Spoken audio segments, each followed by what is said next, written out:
I decided to enter Smogon's Scarlet and Violet Draft Autumn Seasonal. This is the flagship individual draft tournament in which I'll be competing against other players every week in a Swiss round format. If I win enough games, I will be making it to the playoffs, where at the end of a series of single elimination games, the winner will be crowned champion. In this format, I'll be using Pokemon I picked at the beginning of the tournament to battle with them every week. In Draft League, every Pokemon has a point value and you have 90 points to complete an 8 Pokemon roster with the Pokemon available during the draft. I was pick number 7 in my pool, which meant that some of the top tier Pokemon such as Meowscarada and Iron Valiant were already taken. I decided to try my luck picking Greninja, a Pokemon with amazing speed, decent offensive stats, as well as an amazing move pool and great abilities such as Protean and Battle Bond. This is essentially the centerpiece of my draft, and the rest of the Pokemon will be picked around it. Since I was pick number 7 and this was a snake draft format, it meant that I would be able to pick for a second time shortly after my first one. For my second pick, I decided to go with Garchomp, an excellent breaker with moves like Stab Outrage, Earthquake, and access to the Swords Dance plus Scale Shot combo, as well as hazard support in the form of Stealth Rock and Spikes to support its teammates. Latias, one of my all-time favorite Pokemon, was my third Mon. Latias has excellent speed, very unique resist thanks to its Dragon Psychic typing, as well as the Levitate ability.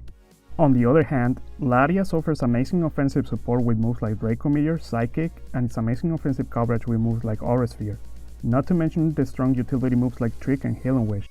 With 2 dragons and a glass cannon in the form of Greninja, it was time to pick a decent steel type. My first choice was Tinkaton, who also resists Dark and has excellent utility moves in the form of Stealth Rock and Knockoff. Its Pickpocket ability would also allow me to potentially steal my opponent's item when mine was gone. Unfortunately, Tinkaton was sniped just before my turn. I wasn't too worried though, Jirachi was still available and thus I decided to draft it. We all know how infamous Jirachi is thanks to its ability Searing Grace, but going beyond that, with its amazing move pool and excellent bulk and typing, Jirachi is able to support my breakers with ease. Not to mention that setup combos like Calm Mind plus Sword Power paired with coverage, alongside utility moves like Stealth Rock, U-Turn and Healing Wish, make for a very versatile Pokemon depending on the situation. My 5th pick is actually a Pokemon I have never used before in my entire life, Overqwil. With its rare Poison Dark typing, its ability Intimidate, as well as access to moves like Spikes and Toxic Spikes, Overqwil can be a strong utility Pokemon and a very reliable Dark and Ghost resist. In addition to that, Poison Dark is an amazing dual stab and not many Pokemon can handle it as efficiently as they would hope, leaving Overqwil as a potentially solid offensive option as well. Next, I want something specifically for defensive purposes. I was also running low on points and I still had 3 months to pick. Thus, I decided to go with Avalok, who I could get for only 2 points. Avalok is interesting because it has sky-high defense and access to moves like Recover and Rapid Spin. It also has great type synergy with mons like Latias and Jirachi. Beyond that, Avalok also has access to the Iron Defense plus Body Press combo, making it a setup Pokemon that could easily snowball quickly if left unchecked. With 6 months picked, I looked at my team and while I was very strong in the Hazard game, I had no Rapid Spin blocker. I also wanted an additional ground resist and hazard control in the form of either Defog or Rapid Spin. Bramblegas fits all of the criteria and thus I went for it. Even though its stats might not be anything impressive, Ghost Stab with access to moves like Poltergeist and Shadow Sneak paired with hazards could make unprepared teams regret facing it. Not only that, but having access to support moves like Strength Sap and Spikes could make for a mon with high value. Bramblegas is one of my all-time favorite draft mons and I'm excited to use it again. For my last pick, I decided to go for something that could handle bulky water types. Thundurus T seemed like a good option.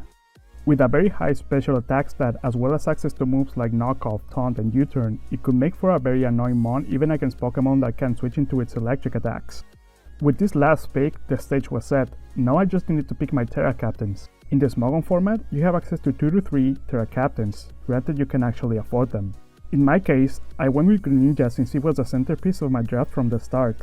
Terra Dark or Water could help it get KOs it otherwise wouldn't, and also help it activate its Battle Bond ability. I also opted for Overqwil. With Terra it could become a real menace with Terra Dark boosted crunches, as well as great utility with defensive Terras.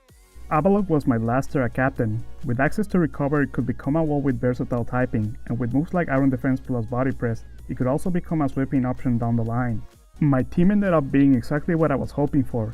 A speedy team with breakers that could make the most out of hazard support, as well as some strong defensive options against some of the biggest threats. I am very excited to play in this tournament. My first battle will be taking place this week, so stay tuned to see if the team I drafted actually ends up working out. As always, thank you so much for watching and see you guys in the next video. Goodbye.